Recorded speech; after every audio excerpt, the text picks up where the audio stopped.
Hello, everyone, and welcome back to Talking Global Politics with Dr. Detzi and Dr. Kusluch. So I'm here today with my colleague, Dan Detzi, and we're going to talk about two interesting questions that have arisen from talking to students, that have arisen from watching the news. And this is, why has Russia not helped Iran more?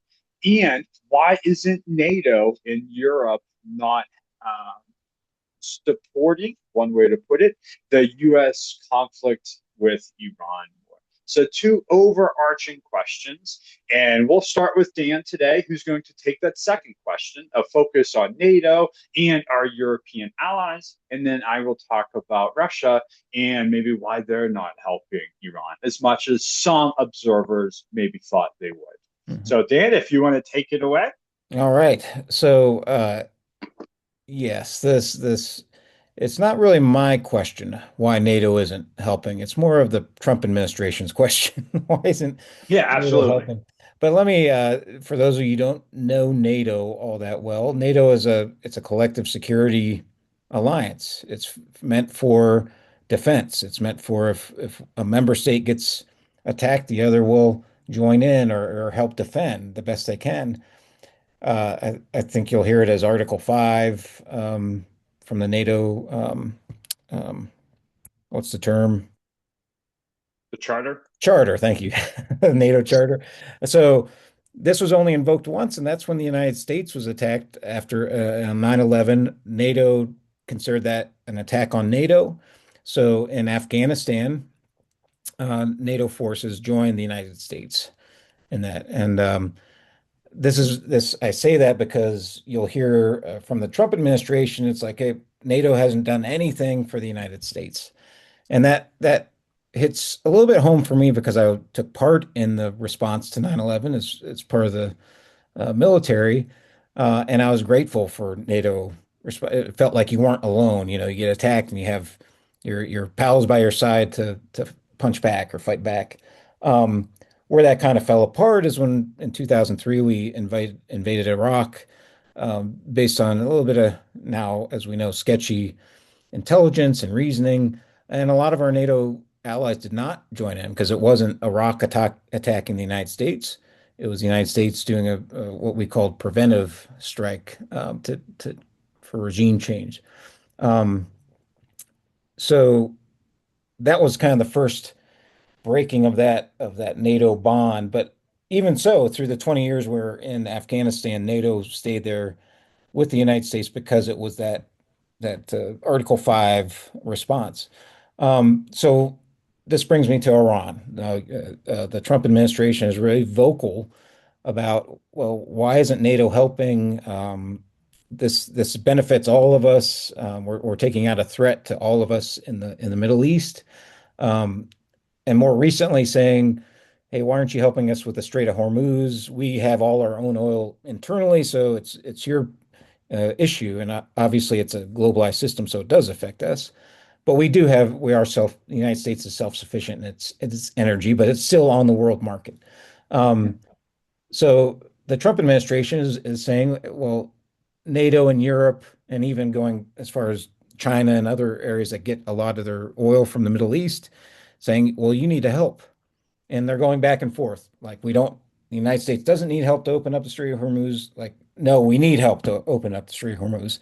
And more recent, like, I think the most recent statement was, well, we can do it ourselves, but then we're going to take all the oil and we'll be, rich from it. So the messaging from the administration is a little off and on.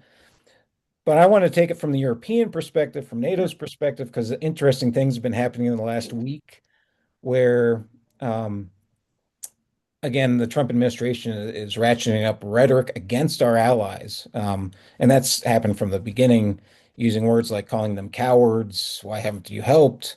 Why should we help you if you get attacked? Again, it's going back to, like, it's not an attack on NATO countries. It was a NATO country attacking another country, which goes against even the UN charter, same as the Iraq War. So a lot of these countries, to include Italy and Spain, have closed off airspace, which again is not unprecedented. I remember, again, I was uh, in my youth part of the invasion of Iraq, and the airspace was cut off where we were trying to fly through because these countries didn't agree with it. But this is a little bit different this week, and that's what I want to talk about. There's Great Britain is trying to basically get a coalition together. I think it was 40 nations. They tried to get together in a meeting the other day to discuss how to open up the Strait of Hormuz. One obvious absentee or non-invitee to that meeting was the United States. And this is really unusual. Um, and I think from my just kind of viewpoint, and the French president, Macron, made some comments too, kind of pushing back on Trump's kind of insulting language to them, saying that, hey, even your words are eroding NATO. They're hollowing it out. So it's making the NATO alliance weaker just by saying some of these things. And by the way, the United States threatened to invade the NATO territory of Greenland. So you can see how NATO and some of these countries, and these countries went along. They see Trump as a idiosyncratic president of the United States that can be handled in certain ways. But I think they've lost their patience in this sense. They don't want to be brought into a war that they weren't even consulted on, and is going to put them in harm's way. So I think they've had it with the idiosyncratic nature of the Trump administration's rhetoric. So Great Britain is kind of not going alone, but saying, okay, can we build a coalition? How are we going to do this? And it's not necessarily a military coalition. They're talking about all sorts of ways of doing this, through negotiation, through uh, maybe some military or security measures like escorting tankers or something like that. But again, leaving the United States out of it. Um, Spain like I said, and Italy most recently have closed off airspace and basing for the United States, which takes a lot. So they're kind of going it, saying, okay, we've had it. This is not going to be good for us. Um, and so that's one of the things that caught my attention this morning. How does Europe see this? Why isn't Europe Yeah. getting involved? Well, number one, um, they were not consulted. It's not necessarily their war. They didn't see of course, they disagree with the theocratic regime of Iran that has been causing instability via proxies, but they didn't necessarily feel threatened by, say, ballistic missiles. Or it was really the United States and Israel that were getting, you know, kind of targeted by Iran. And even then, I'd say U.S. not as much. But if you're making decisions to put your military or your economy on the line, they're stepping back and saying, okay, it, is this in our vital national interest? Is Iran a threat to us? I think they think a destabilized Iran is more of a threat uh, to them in the region. So that's why they disagreed with destabilizing the regime, even though it's a regime that was authoritarian and anti-American Israeli. They weren't necessarily anti-European or anti-Gulf, even though they did have their, as we talked about in the last episode, their competitions within the Middle East that they're um, obviously um, kind of going after. But Europe does not see Iran as a major security threat enough to go to war, send their men and women to into harm's way, and to kind of put their economies on the line too. Now they're kind of in it because the Strait of Hormuz is a oil lifeline for Asia, especially Europe some ways. And Joe, you'll probably talk about this, or I think we talked about it last week too, the idea that sanctions were lifted on Russian oil so that it can go Yeah. to, to Europe, so Europe wouldn't be as affected. And they opened up or let the Iranians start selling oil to get it back, get it on the market, um, which is kind of interesting to think about that you'd let your adversary in a conflict get more money in. So, um, so that's kind of the angle I want to take you looking at it as a perspective of Europe. Um, what do they see, how do they see Iran, but also how do they see the United States? And why aren't they helping the United States as an ally? Well, it's not in the NATO charter to help a country that's invaded another sovereign country. That's not in the charter. And in fact, it would do more harm than good, most likely. And that's why they didn't go into Iraq.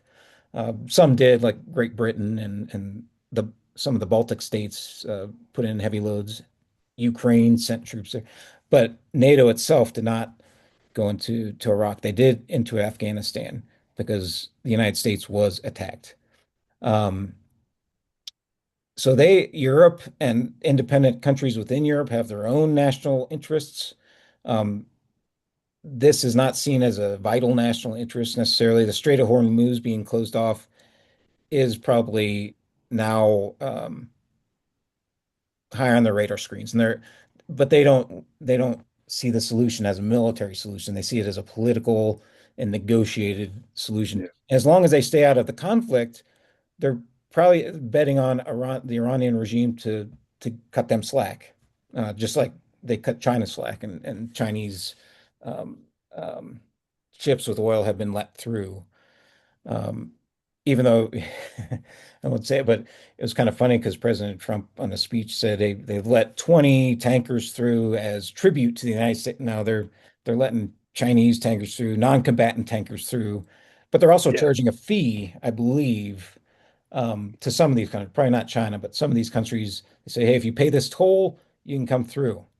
Um, Yeah, I've heard it as if you are an ally of Iran, they'll let you, not an ally, but a friend of Iran, like China, they will let you go through without a fee. If you're just neutral, you can go through the straits with a small fee of like $1 per gas, $1 per barrel, which is if you're selling for $110 a barrel, $100 for a barrel, $1 fee isn't a big fee, yeah. and then they will let you pass. So yeah, so it's making Iran, and you have to pay in Chinese currency. You can't pay in US currency. So the politics of it, the geopolitics of it are kind of crafty from the Iranian standpoint. Yeah. And so we'll see. So I think the major, like you're kind of alluded to, I think the major point of national interest now to Europe and a lot of the Asian states is now the Strait of Hormuz. And if they're being let through for a small fee, it's probably not as big a deal for them. It might Yeah, be for Britain and some of these others that have kind of still, probably not for Spain, probably not for Italy. I don't know how many Italian or Spanish flag tankers are going in and out of the Strait of Hormuz, but there's other things in there too, like fertilizer is this big deal because yeah, the fertilizer that's sold to U.S. farmers and farmers across Europe during the planting season right now is being held up, and it's a big supplier of fertilizer. So food, again, going down the line, food prices will go up based not only on the fuel but on the lack yeah. of crops due to lack of fertilizer or the fertilizer prices going sky high. That's not necessarily covered by the news other than in a tangential um, thing. So that's while the United States might not get its fuel or oil from there, they do get other products that are on the global market that farmers rely on, that we rely on for, basically for food. So it's caused other sorts of crises. But Europe, I don't does not see it as a vital national interest as the United States had, or at least in the reasoning to go into war. So yeah, that's why Europe is not helping right now. And so it'll be an interesting to see the news the next few days. The Security Council of the UN was going to have a vote to say, hey, we're going to band together to open up the strait. That was probably going to be a kibosh by China and Russia anyway, so I'll leave that as a turnover. But the spoiler alert on that one is that they canceled the meeting, so they're not even having the meeting. Okay. But that is one way, and I'll hand it over. Hopefully, I'm not stealing your thunder, but that's one way Russia is aiding Iran.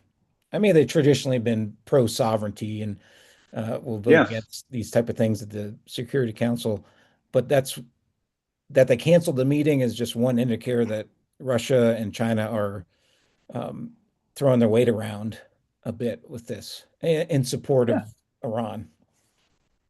Yeah, absolutely. Thank you. So digging into and transitioning to Russia, the Atlantic Council's been trying to answer this question of why hasn't Russia intervened with Iran more.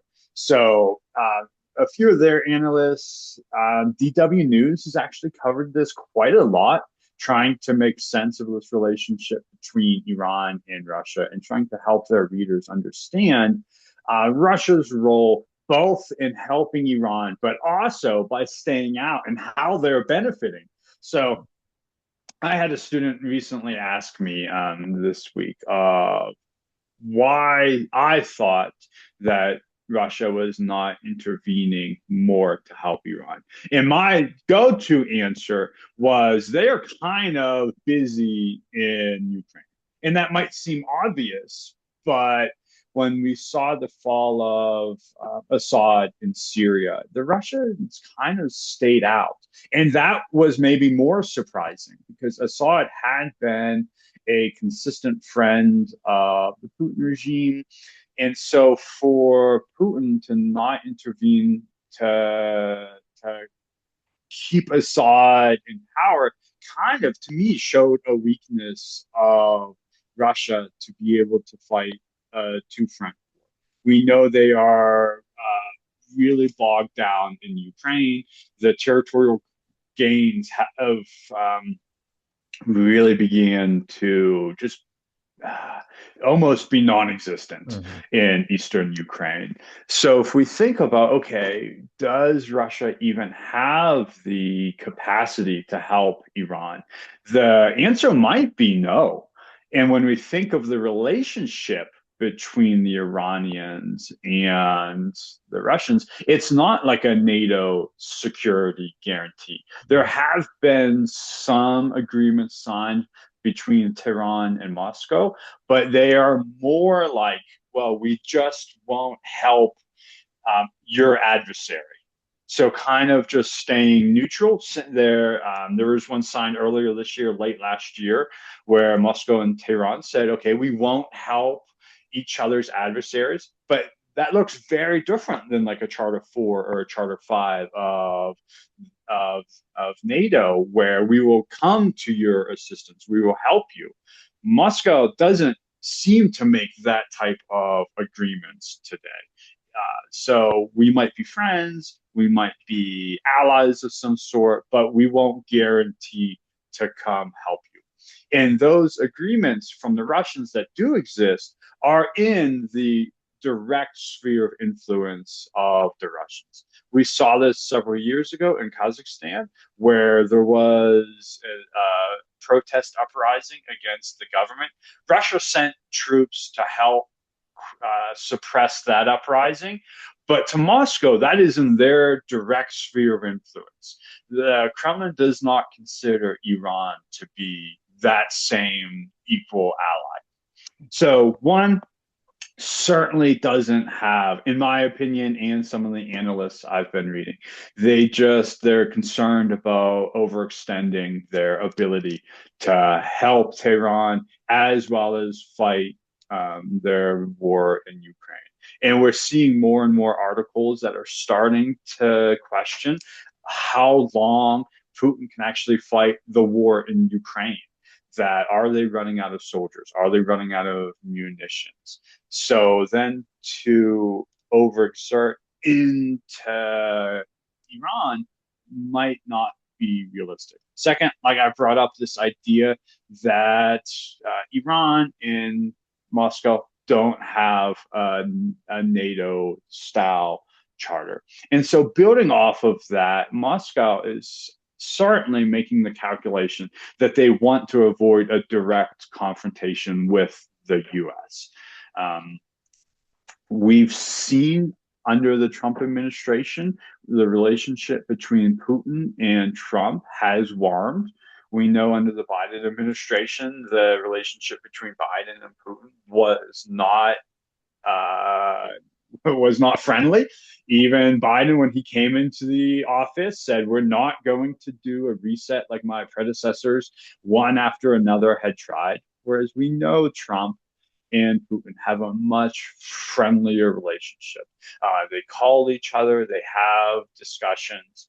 So it's undoubtedly a calculation on Putin's part not to have that direct confrontation. Now, that doesn't mean that Moscow's not helping Tehran. There are reports coming out that the Russians might be providing drones to the Iranians, or at least potentially might in the future. We know after the full scale invasion of Ukraine that Tehran was selling drones to the Russians, but much of that production since then has moved to Russia. Russia produces most of their drones that they use in Ukraine domestically now. So there's some speculation that they could actually help the Iranians by selling drones back to Iran. And we haven't seen concrete evidence that that's occurred yet, but we're starting to hear reports that that's a possibility. We're also reading reports that Moscow might be sharing intelligence with the Iranians. We know that the Iranians do have a capable intelligence community, but Moscow could share information. They may already be sharing information with the Iranians to, again, not this direct confrontation with the US that Putin's probably trying to avoid, but still helping the Iranians, at least with some of their targeting. And what Dan alluded to is Russia's benefiting without fighting. This idea that we talked about last time is that some, not all, but some European countries and maybe even policymakers in Washington kind of want to bring Moscow in from the cold because of their oil and natural gas, their fossil fuels that they have. Dan brought up this idea that we are fighting a war with Iran, but yet letting their oil go onto the global market. And that might seem contradictory of funds going to Tehran while we're fighting even if it wasn't declared, we're still fighting a war with Iran. And the Russians are benefiting from this too. More countries willing to buy Russian oil, who maybe 2 months ago wanted to have. The price of oil is going up, so that benefits the Russians. Even countries that have been buying Russian oil that was capped, because we know there is a cap on how much you can buy Russian oil for, that was pulled back recently. So the Indians are happily buying oil from the Russians. And so the Russians are benefiting from this. So maybe they don't want to get further involved because they can sit on the sideline. It's pulling attention away from the Russia-Ukraine conflict. We're now paying attention to the Gulf War.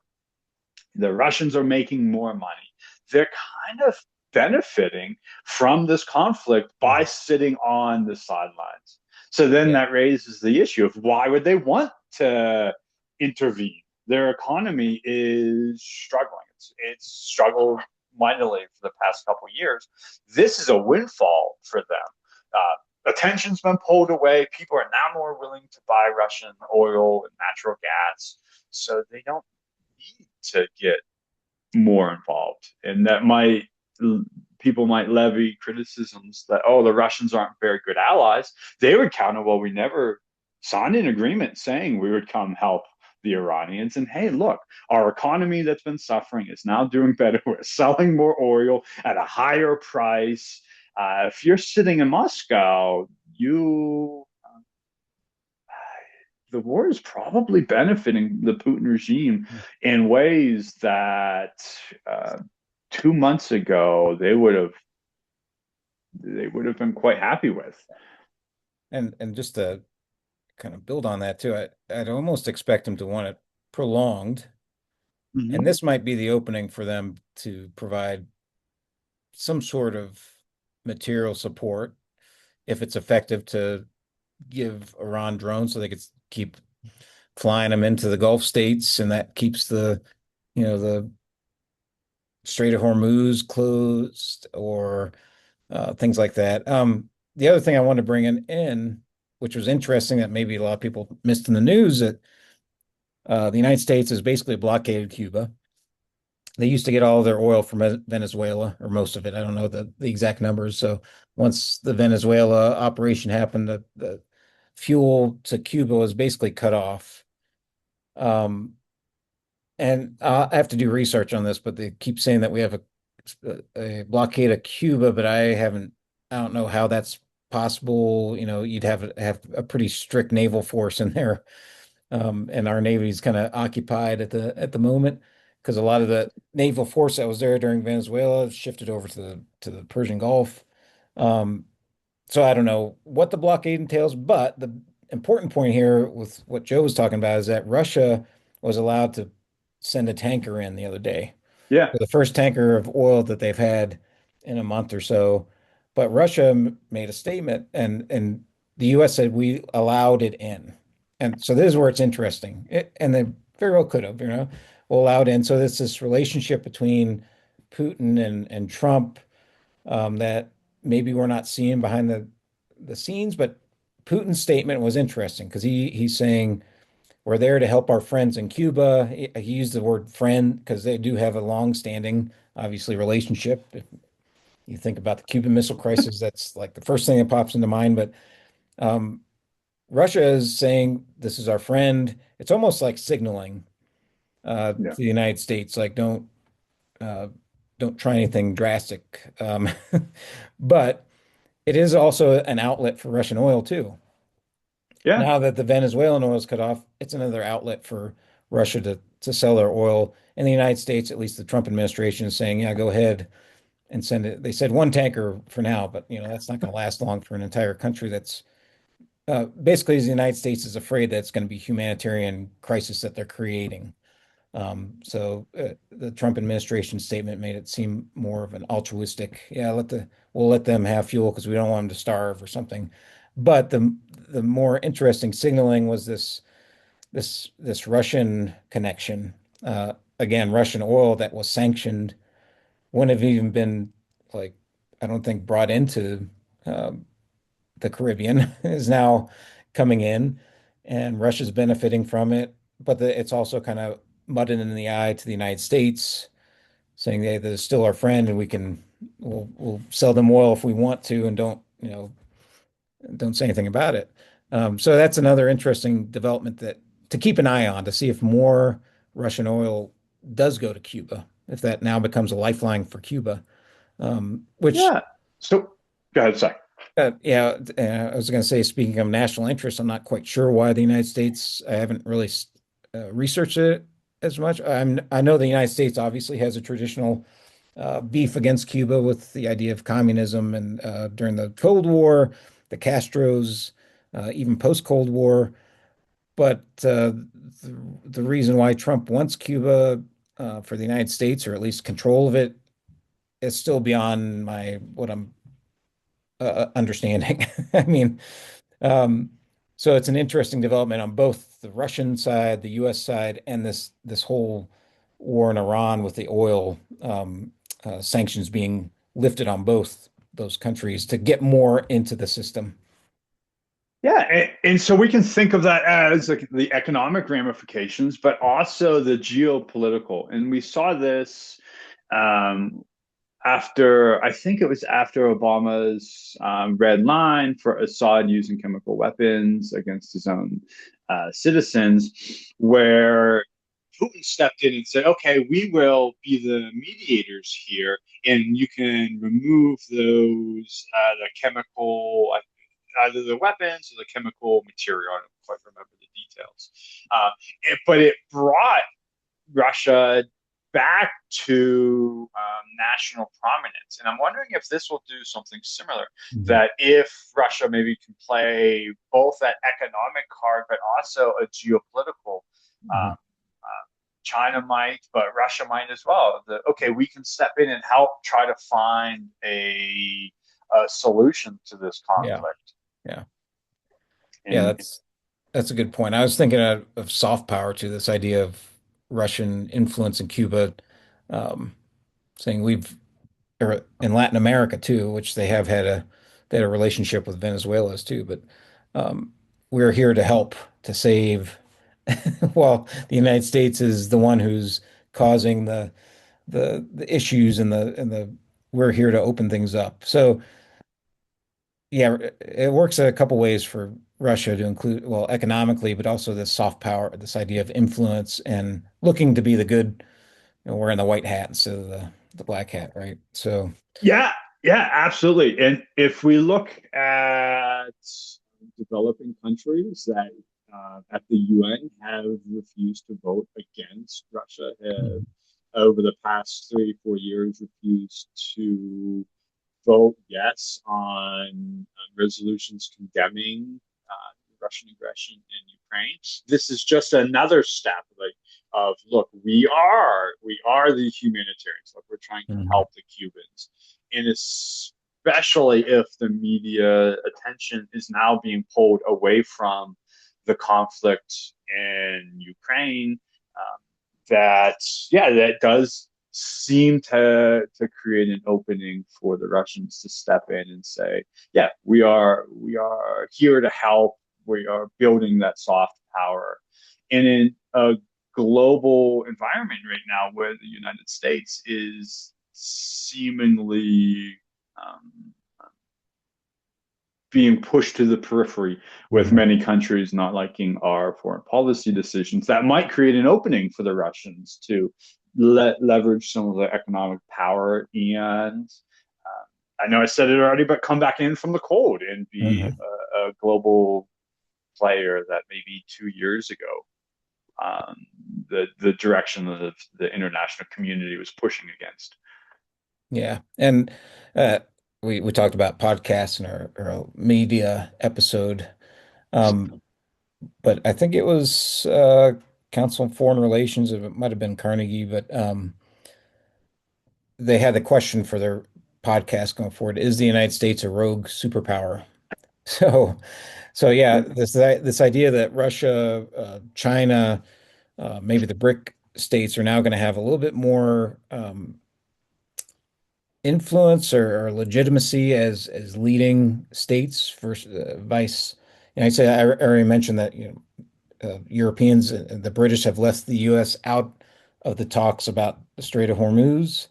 Yeah, So it's going to be a really interesting shift in global politics from this conflict. Not just from this conflict, but this conflict really it brought it to a head. This uh, the way other countries view the United States and how the United States is acting within the international community.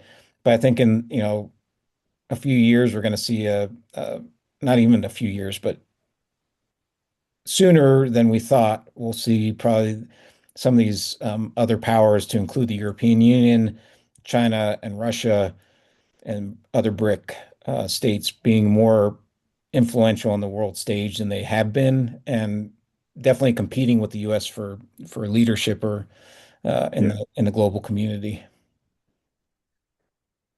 yeah. Something that'll be interesting to watch and live through.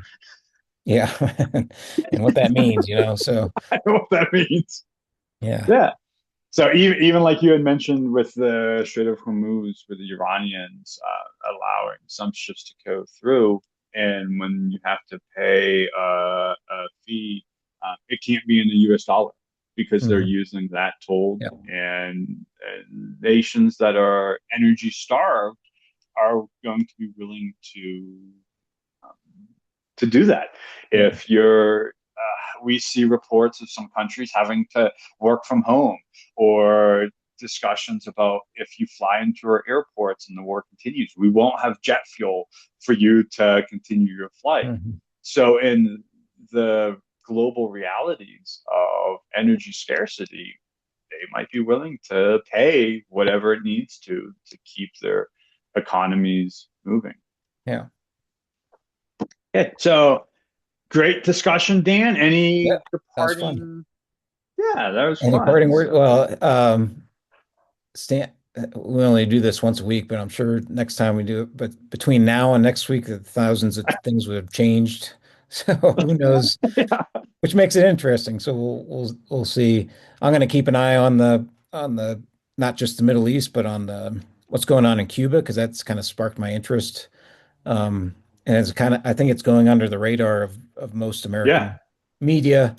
Um, so I'm going to keep an eye on that. Also, this conglomeration of European states and this coalition to remedy the Strait of Hormuz backlog. So, and to see where the United States sits with regards to sitting at the table.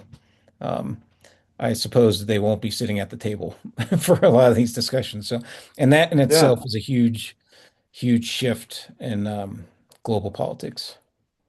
Yeah, absolutely. And we mentioned it at the top, but we know that a American fighter jet was Mhm. downed. We haven't had confirmation if it's been shot down or a mechanical failure, but it'll be interesting to see if that changes the dynamics of the conflict. Could that be a prelude to troops on the ground? Yeah, and yeah, I was going to say, don't forget, there's a Marine Expeditionary Unit in the 82nd Airborne sitting out there. And as one podcaster had noted this morning that I listened to, is like when for other presidents or administrations, this might be leverage, but for the Trump administration, this tends to be if they're there, they get used, and that's going to Yeah. be a whole other ball of wax, as I can attest to. So to see how that works out, and that's going to shift a lot of decision making calculus. Yeah. Perfect.